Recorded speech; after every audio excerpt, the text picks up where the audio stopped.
Andito po tayo sa Hinulugang Taktak. After 25 years, nakabalik din.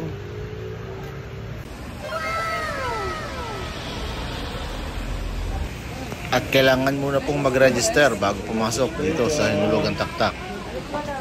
Wala pong bayad ang entrance, walang bayad ng cottage. Basta magdala na laki ng pagkain, libre lahat. Pwedeng maligo sa pool, pwedeng mamasyal. Ganun po kagaling dito sa Hinulugang Taktak.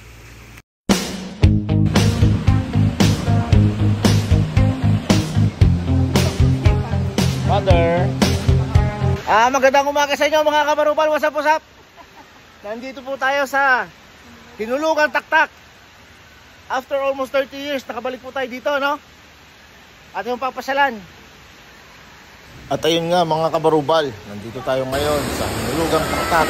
Sabay grabe, ang laki ng pinagbago. Gumanda siya at inayos nila. Napakahusay. Ang gandang pasyalan. Sa tuwing magsisimba kami ng Antipolo, pagkatapos namin magsimba, dito po kami dumidiretso sa Hinulugang Taktak. May mga dala kami mga pagkain upang mag-picnic, sama-samang kakain ang buong pamilya. Napakasaya po, naalala ko na maliliit pa kami. Umaarkila pa kami ng jeep papunta dito. Tapos kasama namin yung mga kaibigan, mga kamag-anak, kanya-kanyang dala ng pagkain, kanya-kanyang buhat ng water jug at tubig. Nakakamiss din yung mga panahon ng mga bata pa kami. Hay nako kung maalala ko pa, no? Napakabilis ng panahon, parang kailan lang. Kaya naman nga, naisipan namin na magsimpa dito buong pamilya para naman maranasan ng mga anak ko yung naranasan namin nung maliliit pa kami. Ang sumimba sa Antipolo, ang kumain dito sa Hinulugang Taktak.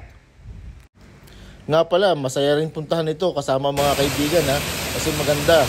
May mga ginawa silang rides, kaso nga lang itong panahon na pumunta kami masama. Medyo umuulan nga po, kaya maya pa lamang, karating pa lamang namin, inaalis na kami. Dahil delikado daw po, nagbabagsakan yung mga sanga ng punong kahoy kapag umuulan at maaaring gumuho yung mga bato. Kaya para sa aming kaligtasan, napilitan na rin po kaming umalis. Pero syempre, bago kami umalis, picture-picture at video-video muna. Pang-content ba? Dito nga po pala sa Hinulugang Taktak, wala kang babayaran. Tanging parking lang. Yun yung dapat bayadan.